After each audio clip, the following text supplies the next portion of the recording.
ఈ దేశంలో అందంగా ఉన్నవారు ట్యాక్స్ కట్టాలి. ఒక అందమైన మహిళ ఆమె చేసే ప్రతి కొనుగోలుపై 20% ట్యాక్స్ చెల్లించాల్సొచ్చింది. అధిక ట్యాక్స్ వల్ల ఆమె బ్యాంక్ బ్యాలెన్స్ ఖాళీ అయినప్పటికీ ఆమె అందరి పొగడ్తలను ఆనందించేది. కానీ ఒకరోజు కంపెనీలో కొత్త మహిళ చేరింది. ఆమె 25% బ్యూటీ ట్యాక్స్ కడుతోంది. ఆమె వెంటనే అందరి దృష్టిని ఆకర్షించింది. మహిళ ఆవేశంతో కుప్పకూలింది మరియు ఆమెను మించిపోవాలని అతిగా వ్యాయామం చేయడం, తన చర్మాన్ని జాగ్రత్తగా చూసుకోవడం మొదలుపెట్టింది.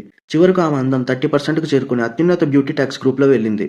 ఆ తర్వాత మరింత భయంకరమైన వార్త వచ్చింది. కొత్త మహిళ ప్లాస్టిక్ సర్జరీ చేయించుకుని అగ్లీగా తయారైంది.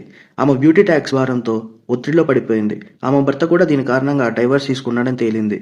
కంపెనీ తన ఉద్యోగుల కోసం బ్యూటీ ట్యాక్స్ చెల్లించాల్సి వచ్చింది. కాబట్టి ఖర్చులను తగ్గించుకోవడానికి అందమైన ఉద్యోగులందరినీ తొలగించాలని నిర్ణయించుకుంది. ఇప్పుడు అగ్లీ మేకప్ కిట్లు ట్రెండింగ్గా మారాయి. మందమైన కనుబొమ్మలు, పెద్ద కృత్రిమ ముక్కులు వచ్చాయి. మహిళ నిరాశలో ఉన్నప్పుడు ఒక న్యాయవాది నుండి కాల్ వచ్చింది. ఆమె మరణించిన తల్లి వీలునామా వదిలేసిందని. సంతోషంతో ఆమె అక్కడికి వెళ్ళింది. కానీ అది తప్పు అని తేలింది.